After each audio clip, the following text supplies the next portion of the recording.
صادق الکرم حضرت الجان الحاصف الغار احمد قادری چشتی ممتازی رحمانی نقر اللہ مقدروں کے واسطے اور وسیلے سے اللہ کریم ہم گناہ گار بندوں کی اس ماہ رمضان المبارک کے اس درمیانی عشرہ مغفرت کے اس مبارک دن کی ان مبارک ساعتوں اپنے پاک گھر میں ہماری عاجزانہ حاضری کو منظور محبوب آمین۔ اللہ کریم ہماری حاضری کو اور نماز جمعہ کو ایسا منظور و مقبول فرمائے کہ اللہ تبارک و تعالیٰ اس کی برکت سے نہ صرف ہماری بلکہ ہمارے والدین کریمین کی، ہمارے اہل و عیال، ہمارے عزیز و اقارب، دوست احباب اور جملہ اہل ایمان کی کامل اور حتمی بخشش و مغفرت فرما دے، آمین ثم آمین۔ عزیزان گرامی، الحمدللہ ثم الحمدللہ، ماہ رمضان المبارک اپنی رحمتوں اور برکتوں کے ساتھ جاری ہے۔ ماہ رمضان المبارک کا درمیانی عشرہ مغفرت کا عشرہ ہے۔ اس کا پہلا عشرہ رحمت کا تھا، بار بار سنتے ہیں آپ، اور درمیانی عشرہ مغفرت کا ہے، اور آخری عشرہ عتق من النیران یعنی دوزخ کی آگ سے نجات کا عشرہ ہے۔ یہ واحد مہینہ ہے کہ جس کی اللہ کے حبیب کریم صلی اللہ تعالیٰ علیہ وآلہ وسلم نے 3 عشروں میں تقسیم فرمائی اور تینوں عشروں کی فضیلتوں کو بیان فرمایا، اور ہر عشرے کو ایک نام دیا۔ چنانچہ یہ درمیانی عشرہ 11 رمضان سے لے کر 20 رمضان تک، یہ 10 روز و شب عشرہ مغفرت کے ہیں کہ اللہ کریم اس ماہ رمضان المبارک کے اس درمیانی عشرہ مغفرت میں اللہ تبارک و تعالی اپنے بندوں کی بے حد و بے حساب بخشش و مغفرت فرماتا ہے۔ ایک روایت میں کہ اللہ تبارک و تعالی ماہ رمضان المبارک کے ایک دن میں یا ہر دن میں یا ہر شب میں، ایک حدیث میں ہے 6 لاکھ، ایک میں ہے 10 لاکھ، مختلف تعداد ملتی ہے لیکن وہ لاکھوں میں، کہ اللہ کریم اپنے بندوں کی بخشش و مغفرت فرماتا ہے، 6 لاکھ یا 10 لاکھ، اور یہ تعداد روز بروز بڑھتی جاتی ہے، یہاں تک کہ جب ماہ رمضان المبارک کا آخری دن آتا ہے تو اللہ تبارک و تعالی نے پورے ماہ رمضان المبارک میں جس قدر اپنے بندوں کی بخشش و مغفرت کی ہوتی ہے، اتنی تعداد کے برابر اللہ تبارک و تعالی اپنے بندوں کی بخشش و مغفرت فرماتا ہے۔ اب بات یہ ہے، یہ مغفرت کا عشرہ ہے، تو ہم کچھ مغفرت کے حوالے سے بات کرتے ہیں، اور ان چند اعمال کو آج کی اس نشست میں بیان کرنے کی کوشش کرتے ہیں، اور میں یہ سعادت حاصل کر رہا ہوں کہ آج کی اس نشست میں آپ کی خدمت میں ان اعمال کو پیش کروں، چند اعمال کو، اعمال تو بہت سارے ہیں جو اللہ کی طرف سے بخشش و مغفرت کا پروانہ ہم گناہگاروں کو عطا کر دیں، لیکن چند اعمال، اور ان میں سے بہت سارے اعمال آپ کے ذہنوں میں، آپ کے علم میں موجود ہیں، بس ان کو تازہ کرنا مقصود ہے کہ ہم اس عشرہ مغفرت سے بھرپور طور پر فائدہ کیسے اٹھا سکتے ہیں، ہم اپنے لیے اللہ سے بخشش و مغفرت کیسے حاصل کر سکتے ہیں۔ اللہ تبارک و تعالیٰ کی طرف سے تو اس کی رحمت کے، اس کی مغفرت کے دروازے کھلے ہوئے ہیں، بس ہمیں متوجہ ہونے کی ضرورت ہے۔ تو آج کی اس نشست میں وہ چند اعمال آپ کی خدمت میں پیش کر رہا ہوں کہ جن کو اختیار کر کے، جن پر عمل کر کے ہم اللہ تبارک و تعالیٰ کی جانب سے بخشش و مغفرت کے حقدار ہو جائیں گے۔ سب سے پہلے تو سرنامہ کلام میں تلاوت کی جانے والی آیت مبارکہ کا ترجمہ سماعت فرما لیجیے۔ قرآن مجید و فرقان حمید کا چوتھا سپارہ ہے، سورہ آل عمران کی یہ آیت مبارکہ ہے۔ ارشاد باری تعالیٰ ہے وَسَارِعُوا إِلَىٰ مَغْفِرَةٍ مِّن رَبِّكُمْ، وَسَارِعُوا، اور دوڑو اور جلدی کرو اور سبقت کرو۔ کس طرف دوڑو، کس چیز کے لیے سبقت کرو، کس چیز کے لیے جلدی کرو؟ إِلَىٰ مَغْفِرَةٍ مِّن رَبِّكُمْ، اپنے پروردگار کی مغفرت کی طرف، وجنہ، اور اس جنت کی طرف، عرضها السماوات والارض، عرضها السماوات والارض، کہ جس کی چوڑائی آسمانوں اور زمین کے برابر ہے، اعدت للمتقین، اور جو تیار کی گئی ہے پرہیزگاروں کے لیے۔ اب دیکھیے اس آیت مبارکہ کا یہ آسان سا ترجمہ تھا کہ اللہ تبارک و تعالیٰ نے اس آیت مبارکہ میں اپنے بندوں کو مغفرت کی طرف اور اس جنت کی طرف دوڑنے کا، جلدی کرنے کا حکم دیا ہے کہ جس کی چوڑائی آسمانوں اور زمین کے برابر ہے اور جو پرہیزگاروں کے لیے تیار کی گئی ہے۔ اب ذرا سوچئے، جب ہم کسی چیز کا طول و عرض، عرض کہتے ہیں چوڑائی کو، طول کہتے ہیں لمبائی کو، اور یقینی بات ہے جب ہم دنیا کے پیمانوں سے ناپتے ہیں تو کسی چیز کا عرض اس کی لمبائی کے مقابلے میں، طول کے مقابلے میں کم ہوتا ہے، عرض کم ہوتا ہے، لمبائی زیادہ ہوتی ہے۔ تو ذرا سوچئے اللہ تبارک و تعالی جس جنت کی چوڑائی کو آسمانوں اور زمین کے برابر قرار دے رہا ہے، اس کی لمبائی کا عالم کیا ہوگا؟ وہ جنت اللہ تبارک و تعالی اپنے بندوں کو عطا فرمائے گا۔ اب وہ جنت اور اللہ کی مغفرت عطا کیسے ہوگی، وہ عرض کرنا مقصود ہے۔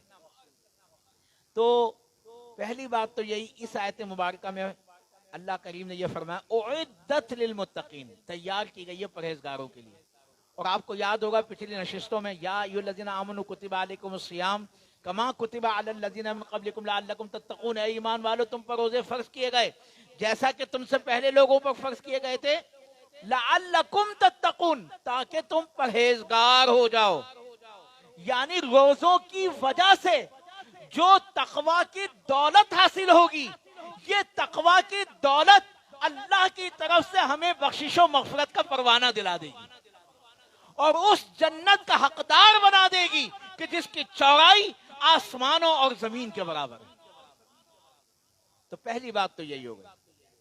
پھر حدیث مبارکہ میں ہے کہ نبی کریم صلی اللہ تعالی علیہ وآلہ وسلم نے یہ ارشاد فرمایا کہ جس نے ایمان اور احتساب کے ساتھ، ایمان و اخلاص کے ساتھ اللہ کی رضا و خوشنودی کے لیے روزہ رکھا تو اللہ تبارک و تعالیٰ اس کے تمام گناہوں کو معاف فرما دے گا۔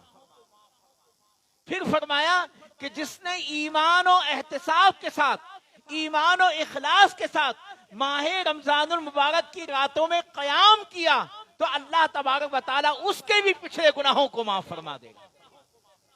کیا معلوم ہوا اس حدیث مبارکہ سے؟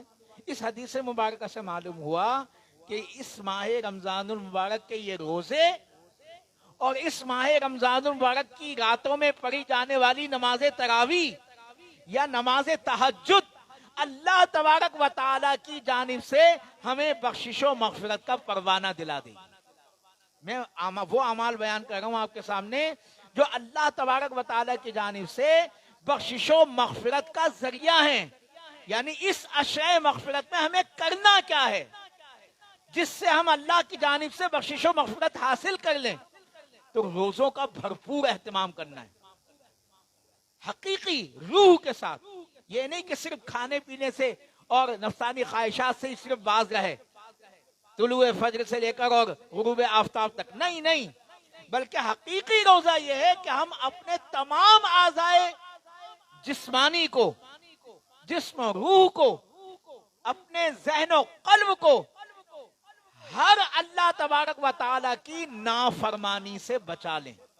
یعنی جو آنکھوں سے صادر ہونے والے گناہ ہیں، بد نظری ہے، جو زبان سے صادر ہونے والے گناہ ہیں، جھوٹ ہے، غیبت ہے، چغلی ہے، ایک دوسرے کی برائی کرنا ہے، گالم گلوچ کرنا ہے، جھگڑا فساد کرنا ہے، جو دل کے گناہ ہیں، کسی سے حسد کرنا ہے، بغض رکھنا ہے، تکبر کرنا ہے، ان سے بھی اپنے آپ کو بچائیں. تو یہ ہے حقیقی روزہ.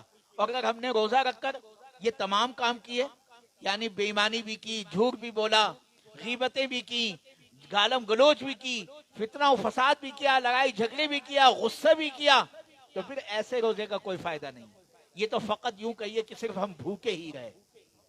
تو اصل حقیقی روزہ جو اللہ کی جانب سے بخشش و مغفرت دلوائے گا، وہ ایمان اور اخلاص کے ساتھ رضائے الہی کے لیے رکھا جانے والا روزہ ہے.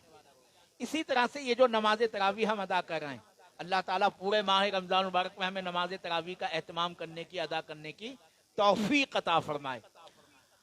یعنی جو 10 روزہ، 15 روزہ، 20 روزہ یا 25 روزہ نماز تراویح میں قرآن مجید، ایک قرآن مجید سننے کی سنت ادا کر بھی لیں، لیکن نماز تراویح چاند رات تک، یعنی جب تک عید الفطر کا چاند نظر نہ آ جائے اس وقت تک نماز تراویح کا اہتمام کرنا ضروری ہے. ہر مرد و عورت پر اس کا ادا کرنا لازم ہے. تو یہ چیز ہو گئی. پھر تیسرا عمل، یعنی روزے ہو گئے، نماز تراویح کا یا نماز تہجد کا اہتمام کرنا ہو گیا. تیسرا عمل جو ہمیں اللہ کی جانب سے بخشش و مغفرت کا پروانہ دلائے گا، نبی کریم صلی اللہ علیہ وسلم کی حدیث مبارکہ کا مفہوم ہے کہ جس شخص نے ماہ رمضان المبارک میں شب قدر میں ایمان و اخلاص کے ساتھ قیام کیا، یعنی اللہ کی عبادت و بندگی کی، اللہ تبارک و تعالی اس کی بھی بخشش و مغفرت فرما دے. اب شب قدر کب ہوتی ہے؟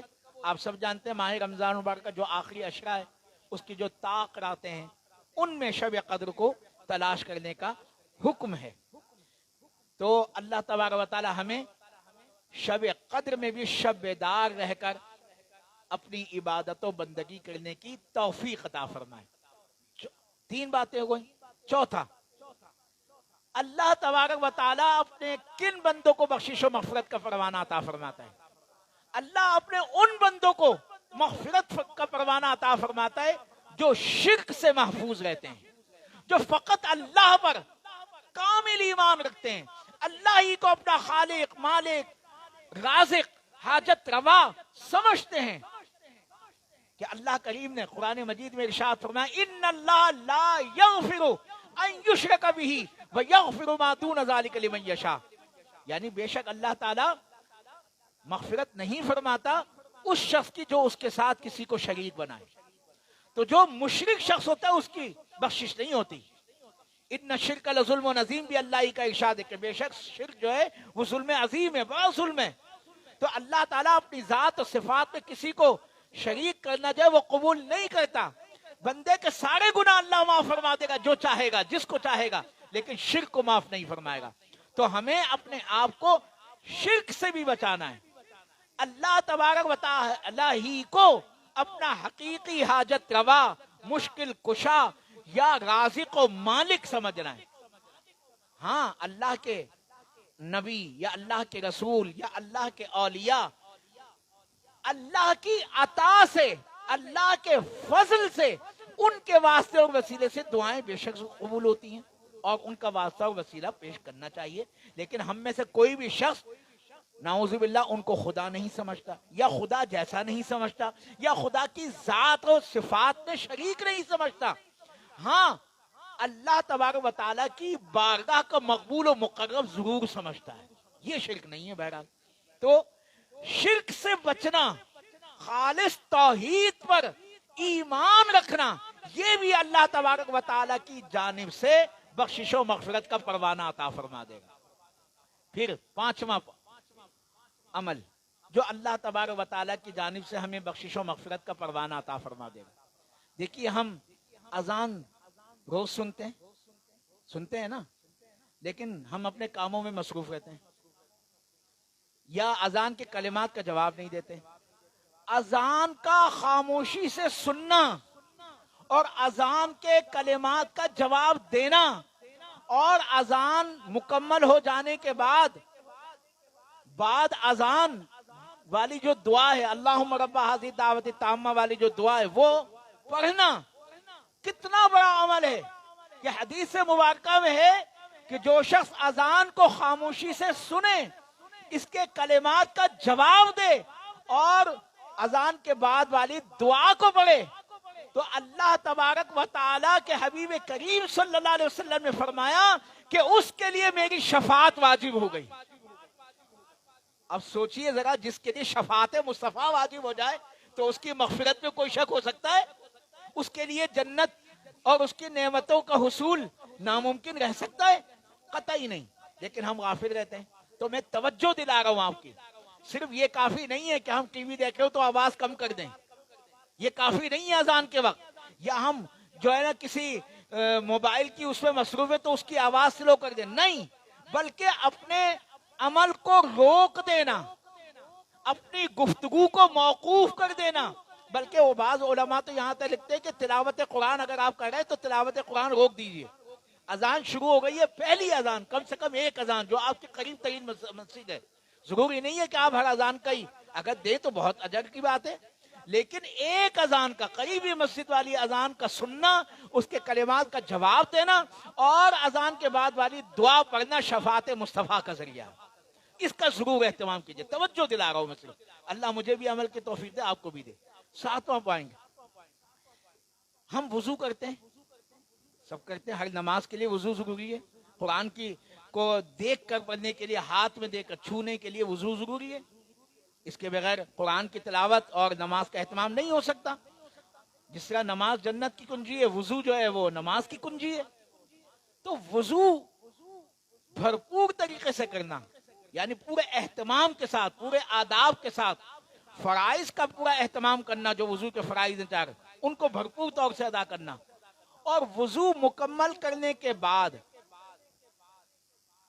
کلمہ شہادت پڑھنا، اشہد ان لا الہ الا اللہ وحدہ لا شریک لہ واشہد ان محمدا عبدہ ورسولہ.